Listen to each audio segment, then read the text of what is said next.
Assalamualaikum warahmatullahi wabarakatuh. Perkenalkan, saya Dr. Dian Cahyani, SE, SH, MKM, dosen program studi ilmu hukum Fakultas Hukum Universitas Wahid Hasim Semarang. Pada kesempatan kali ini, saya ingin menjelaskan PDD UKT-PT bidang pengajaran yang merupakan salah satu syarat untuk sertifikasi dosen tahun 2024 dan tahun 2025. Saya akan menjelaskan mata kuliah yang akan saya ajarkan, yaitu mata kuliah hukum kontrak, yang merupakan mata kuliah spesialisasi saya di program studi ilmu hukum. Untuk metode pengajaran yang saya gunakan adalah metode DIA, yaitu Delivery, Interaction, dan Assessment. Delivery yaitu menjelaskan materi yang saya berikan kepada mahasiswa sehingga dapat dipahami mahasiswa dengan baik.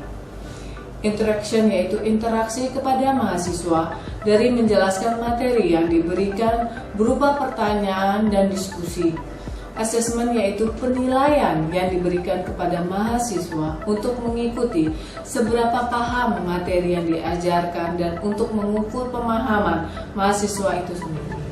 Berikut akan saya jelaskan mata kuliah yang saya ampu. Mata kuliah itu hukum kontrak dengan bobot SKS yaitu 2 SKS yang merupakan mata kuliah wajib bagi mahasiswa S1 Prodi Ilmu Hukum Fakultas Hukum Universitas Wahid Hasim Semarang. Deskripsi mata kuliah hukum kontrak yaitu terbagi menjadi 10 bagian, yaitu yang pertama definisi perjanjian, perikatan, dan kontrak. Yang kedua adalah azas-azas perikatan. Yang ketiga azas-azas hukum perikatan nasional. Yang keempat adalah MOU atau Memorandum of Understanding.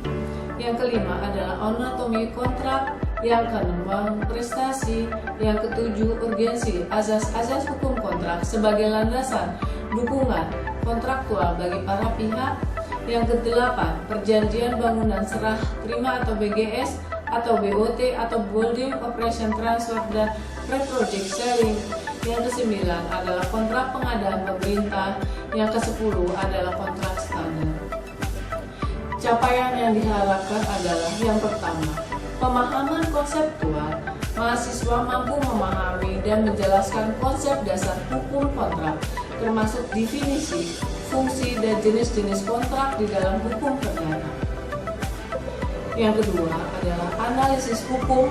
Mahasiswa mampu menganalisis permasalahan hukum kontrak yang berkaitan dengan kontrak, termasuk validasi kontrak, syarat sah kontrak, dan akibat hukum dari pelanggaran kontrak itu sendiri. Yang ketiga yaitu penerapan praktis. Mahasiswa mampu menerapkan prinsip-prinsip hukum kontrak dalam kasus yang nyata, termasuk drafting atau pembuatan kontrak yang baik dan benar sesuai dengan peraturan perundang-undangan yang berlaku saat ini. Yang keempat adalah keterampilan berpikir kritis. Mahasiswa harus mampu mengkritisi dan memberikan solusi terhadap masalah-masalah hukum kontrak yang dihadapi dalam praktik dan baik di dalam lingkungan bisnis maupun di dalam lingkungan pribadi. Yang kelima adalah etika dan profesionalisme. Mahasiswa harus mampu menunjukkan etika dan profesionalisme dalam praktek hukum kontrak, termasuk menjaga kepercayaan dan integritas dalam bertransaksi dan dalam bernegosiasi. Yang keenam adalah komunikasi dan negosiasi. Mahasiswa harus mampu berkomunikasi dan bernegosiasi secara efektif dalam konteks hukum berkontrak, termasuk kemampuan untuk mencapai kesepakatan yang adil bagi semua pihak yang terlibat.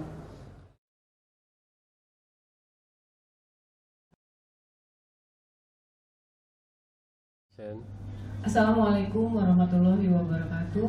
Perkenalkan, saya Dr. Dian Cahyani, SH, MKM. Saya adalah dosen untuk hukum kontrak di kelas ini. Ini adalah pertemuan yang kedua, di mana di sini saya akan mengajarkan apa sih definisi perjanjian, perikatan, dan kontrak itu sendiri. Arti kata perjanjian bisa dijelaskan di pasal 1313 KUH Perdata bahwa perjanjian adalah suatu perbuatan yang dimana suatu orang atau lebih mengikatkan dirinya terhadap satu orang yang atau lebih. Jadi kontrak atau perjanjian itu adalah sesuatu hal yang mengikat, saling mengikat untuk satu, yang pasti otomatis untuk dua orang lebih, begitu. Dan dimana menurut perjanjian Profesor Wijono Pranjokoro, hubungan hukum yang berarti seseorang wajib melakukan suatu hal tertentu dan pihak lainnya berhak menuntut kewajiban tersebut di dalam perjanjian. Di mana di dalam perjanjian itu sendiri sudah ada terjelas nyata di mana ada hak dan ada kewajibannya, di mana satu orang melaksanakan kewajibannya dan satu orang akan menuntut haknya untuk dalam perjanjian tersebut. Yang selanjutnya adalah perikatan menurut Profesor Sudiman adalah kesemuanya kaidah hukum yang mengatur hak dan kewajiban seseorang yang bersumber pada tindakannya di dalam lingkungan hukum kekayaan. Biasanya di mana perjanjian atau kontrak itu sendiri biasanya menimbulkan perikatan berdasarkan kekayaan. Kekayaan itu macam-macam, itu bisa merupakan harta yang bergerak dan harta yang tidak bergerak, dan harta yang akan ada dan harta yang mungkinnya akan ada. Di dalam kontrak itu bisa mengikat sebagai subjek hukum di bidang harta kekayaan itu ada orang. Jadi perorangan, perjanjian perorangan itu biasanya perjanjian sewa menyewa, perjanjian kontrak jual beli dan sebagainya, dan badan hukum di mana perjanjian-perjanjian itu dibuat seseorang itu mewakili badan hukum atau seseorang itu mewakili sebagai perwakilan dari PT. Jadi badan hukum itu yang membuat perjanjian. Ini beberapa syarat absahnya perjanjian di mana diatur pada pasal 1320 KUH Perdata. Ada 4 syarat yang wajib dilakukan, yaitu adanya kesepakatan di mana kedua belah pihak itu harus sepakat. Jadi tidak bisa kesepakatan itu dilakukan oleh satu orang saja, tapi dua orang atau lebih itu harus sepakat untuk melakukan perjanjian.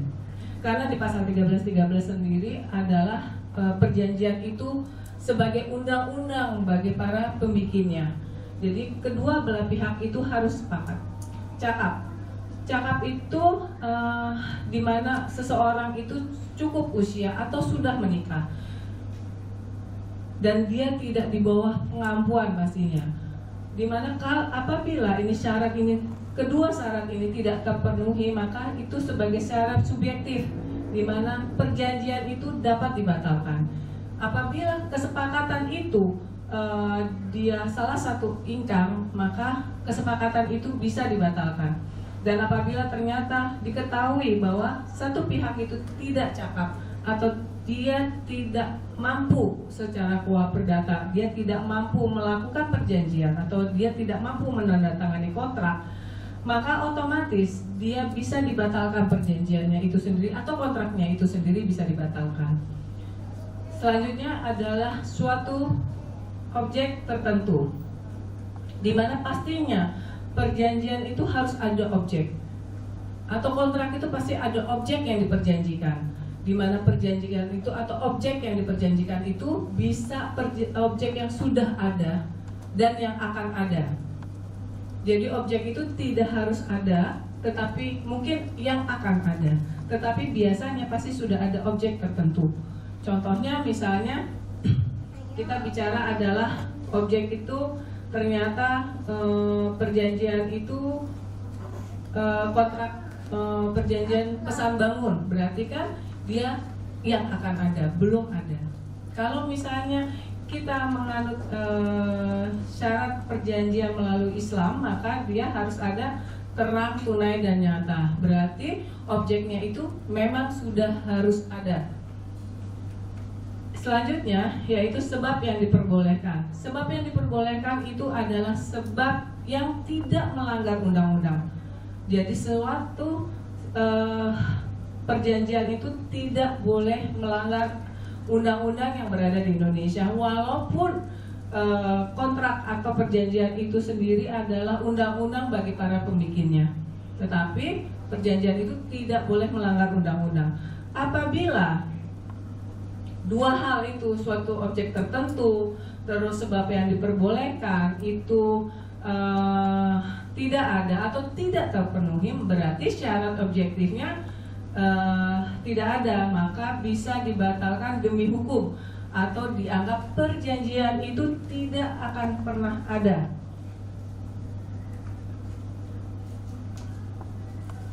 Dimana ini salah satu syarat objektifnya tidak terpenuhi atau batal demi hukum, dimana suatu tertentu harus jelas, bendanya harus bergerak atau tetap, yang terlihat dan tidak terlihat, yang sudah ada dan yang akan ada. Yang kedua adalah sebab yang diperbolehkan otomatis tidak bertentangan dengan perundang-undangan, tidak bertentangan juga dengan ketertiban umum, dan tidak bertentangan dengan kesusilaan atau kesopanan. Baiklah, terima kasih.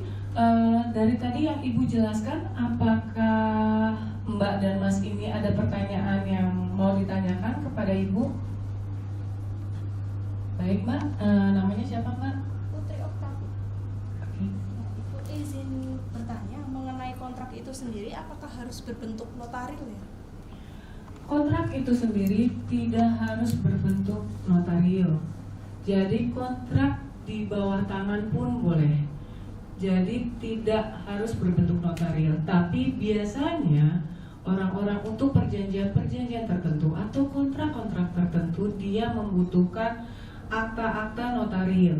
Jadi dia sendiri harus berbentuk notarial. Contohnya seperti ini. Ini akte jaminan fidusia, di mana dia tidak bisa dibuat misalnya di bawah tangan. Jadi dia harus dibuat secara notarial untuk didaftarkan sebagai jaminan fidusianya sendiri. Begitu. Ada pertanyaan yang lain? Namanya siapa Mbak? Hari Mariana Putri. Ini Bu, apakah apabila kontrak itu dibuat di bawah tangan, apakah itu juga sah untuk saling mengikat? Terima kasih. Untuk kontrak-kontrak di bawah tangan itu juga sah sebagai perjanjian. Jadi andaikan itu kita bicara, oh Bu, ternyata perjanjian saya itu tidak dimeterai. Tidak dimeterai pun itu tetap dia sah sebagai perjanjian atau kontrak. Karena definisinya adalah meterai itu bukan menandakan suatu kontrak itu sah, tapi menandakan kalau kontrak itu sudah membayar pajaknya. Jadi dia bukan suatu bentuk untuk sahnya perjanjian. Jadi andaikan itu kontrak di bawah tangan atau kontrak notarial itu sendiri itu sah menurut perjanjian. Ini beberapa syarat-syarat tambahan secara situasional di luar dari KUA Perdata tadi. Dimana kalau kita bicara dengan akte jual beli itu biasanya dibuat secara akte-akte otentik. Dan selama ini kalau untuk jual beli, kita bicara jual beli perumahan atau kita bicara tentang jual beli rumah susun dan sebagainya, itu jarang sekali dimasukkan asuransi. Kenapa sih harus adanya asuransi? Sebenarnya adalah kalau apabila itu terjadi gagal bangun, maka haknya orang-orang yang telah membayar itu lebih jelas. Dimana apabila ternyata dia developernya ini gagal bangun nih misalnya, dia tetap tercover dengan asuransinya itu sendiri. Mungkin berbeda dengan di Indonesia untuk saat ini, dimana pembangunan perumahan itu jarang-jarang sekali di dalam klausul atau di dalam perjanjian itu sendiri memasukkan klausul asuransi. Itu sangat-sangat jarang. Sebenarnya kalau kita bisa mengacu di luar negeri, semua perbuatan kontrak itu pastinya itu harus dijamin asuransi. Apalagi kita bicara dengan keterbangunan misalnya rumah susun, karena banyak sekali kejadian di Indonesia akhirnya rumah susun itu tidak bisa ditinggalin karena yang pertama mungkin keterbangunannya belum selesai. Dan dimana saya juga biasanya memasukkan keterbangunan itu harus minimal di 20% di dalam perumahan dan di rumah susun itu sendiri. Di mana sih hitungannya kita 20% misalnya? Kita harus tahu misalnya 20% itu apakah keterbangunannya itu dari atas tanah sampai itu berdiri dihitung dari 20%. Minimal seperti itu. Karena kenapa? Karena sekarang di Indonesia di dalam perjanjian itu banyak sekali keterbangunan di mana belum sampai 20% sudah diperjualkan. Di mana kita harus memastikan apakah di dalam kontrak itu sendiri tanah yang dibangun itu sudah miliknya developer, atau ternyata tanah yang kita akan jadikan objeknya itu sendiri di dalam kontrak ternyata belum menjadi miliknya developer, atau terkadang di Indonesia itu ternyata dia masih developer sendiri masih mencicil, jadi dia memberi sebagian, jadi belum lunas. Nah, makanya di mana di dalam perjanjian atau di dalam kontrak, saya biasanya berharap selalu ada tulisan di mana adanya asuransi, di mana itu akan terjamin dia akan terbangun, dan apabila ternyata itu tidak terbangun, maka uang yang masuk ke dalam developer itu sendiri itu bisa kembali kepada klien, atau keterbangunan di dalam 20%-nya itu sendiri memastikan apabila dia pasti akan terbangun seperti itu. Ini tadi Ibu sudah menjelaskan beberapa syarat-syarat tambahan secara situasional. Sekarang Ibu mau menanyakan, kenapa sih kalian semua itu berminat mengambil mata kuliah hukum kontrak di kelas ini? Monggo Mas Dini. Perkenalkan, nama saya Dini. Menurut saya mengambil mata kuliah ini itu berdasarkan dari apa yang saya kerjakan sehari-hari di lapangan. Seperti setidaknya saya harus sadarkan pekerjaan saya dan beberapa sedikit mengenai ilmu hukum ini.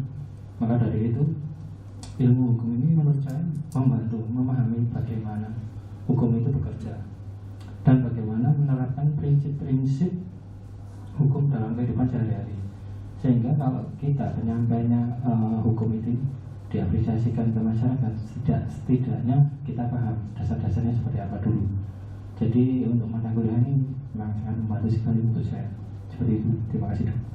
Terima kasih Mas Denny. Benar, di dalam kehidupan kita sehari-hari mungkin kita bisa bicara dari lahir sampai nantinya kita akhirnya berakhir, maka hukum itu akan terus berjalan di masyarakat.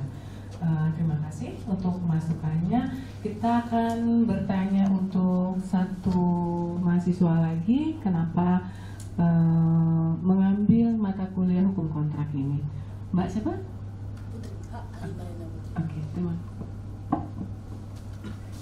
kasih Bu. Sebelumnya saya mengambil mata kuliah kontrak hukum ya. Ini karena kebetulan saya kerja di notaris Ibu. Jadi ini menurut saya ini fondasi penting buat saya ngerti dulu tentang kontrak hukum ya. Kebetulan juga saya lihat Ibu juga udah lama juga ya. Jadi saya ambil hukum kontrak di Ibu.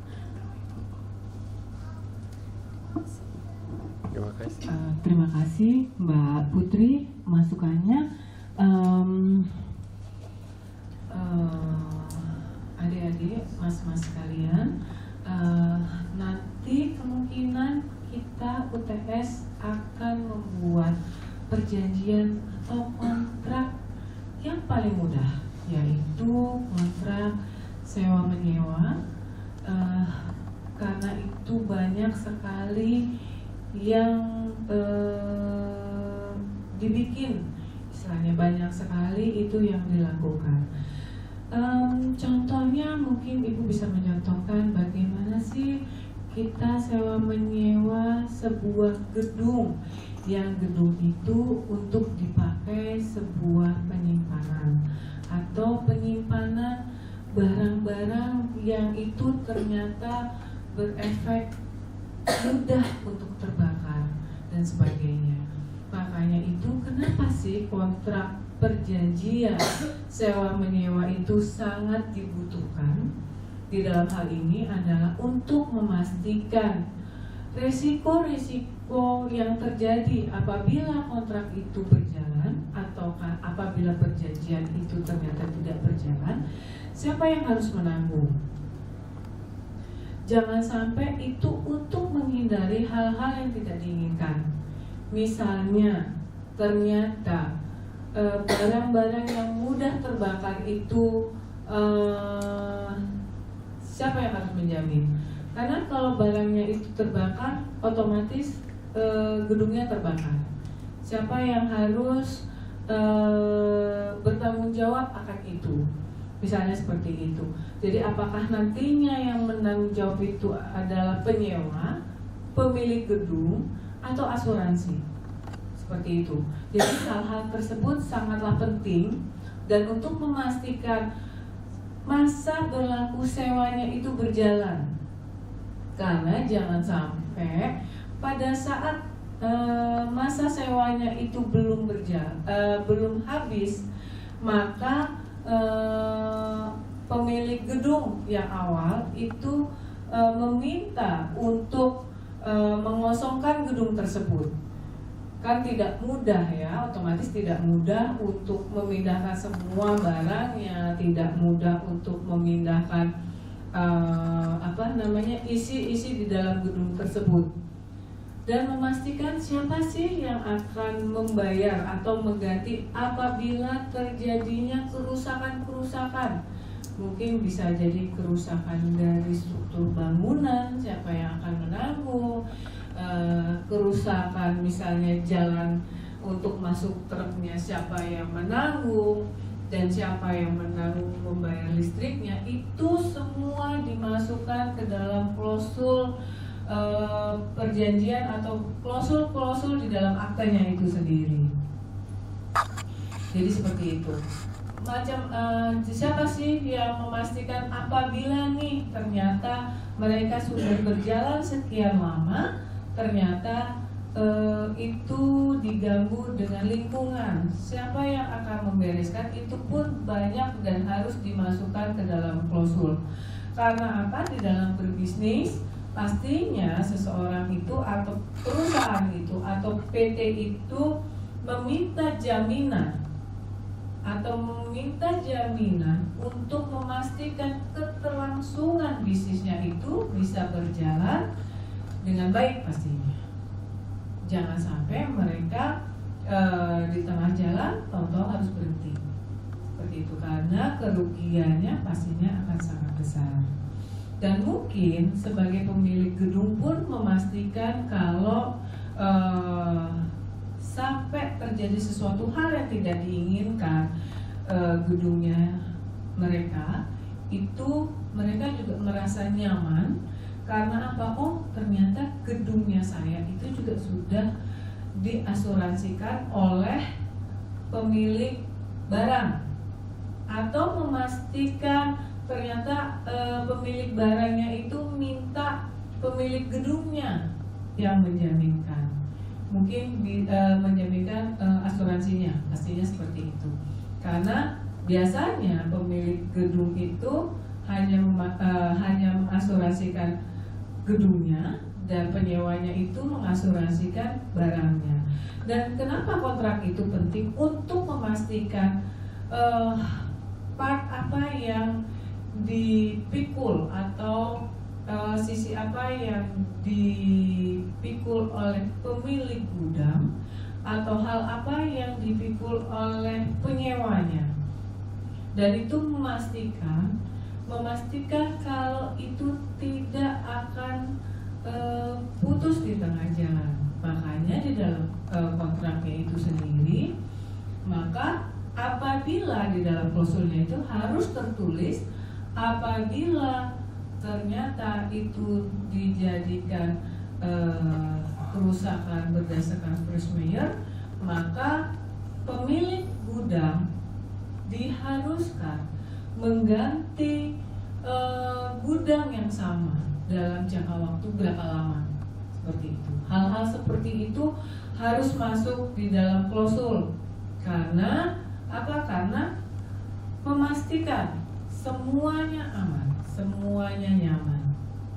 Seperti itu. Jadi jangan sampai ada satu pihak yang dirugikan nih. Misalnya seseorang lagi jualan, nah ternyata pemilik gudangnya mendapatkan penawaran yang lebih tinggi. Nah hal seperti itu kan walaupun mendapatkan penawaran lebih tinggi, dipastikan masa berlaku sewanya ini sampai kapan nih habisnya. Nah makanya itu di dalam kontrak harus ditulis kontraknya ini nih, jumlahnya berapa, masa berlakunya sampai kapan, itu harus tertulis. Jangan sampai orang lagi berjualan terus di-cut sama pemilik gudang karena ada penawaran yang lebih banyak. Makanya seperti itu, kontrak-kontrak itu atau perjanjian itu untuk menjamin atau untuk memastikan hak dan kewajibannya mereka masing-masing. Seperti itu. Dan misalnya kita menjamin andaikan kerusakan atau kebakaran itu instalasi listrik, misalnya seperti itu, atau menjamin masa hak guna bangunan gudangnya, seperti itu. Karena investor, apalagi investor asing, itu biasanya membuat kontrak atau perjanjian itu dalam jangka waktu yang sangat panjang. Karena kalau untuk jangka waktu yang sangat pendek di dalam kontrak atau di dalam perjanjian, maka dia akan merasa dirugikan karena untuk mengurus perizinannya dan lain-lain itu membutuhkan waktu yang sangat lama. Jadi seperti itu. Jadi nantinya untuk UTS mungkin nanti Mbak dan Mas akan membuat kontrak atau perjanjian-perjanjian itu mengenai sewa menyewa, dan nanti dimasukkan di dalam klausul apa sih kira-kira klausul-klausul yang mungkin itu penting.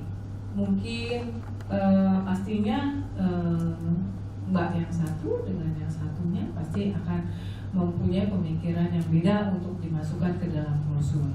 Atau misalnya Mas yang satu dengan Mas yang lainnya mungkin punya pemikiran yang beda lagi.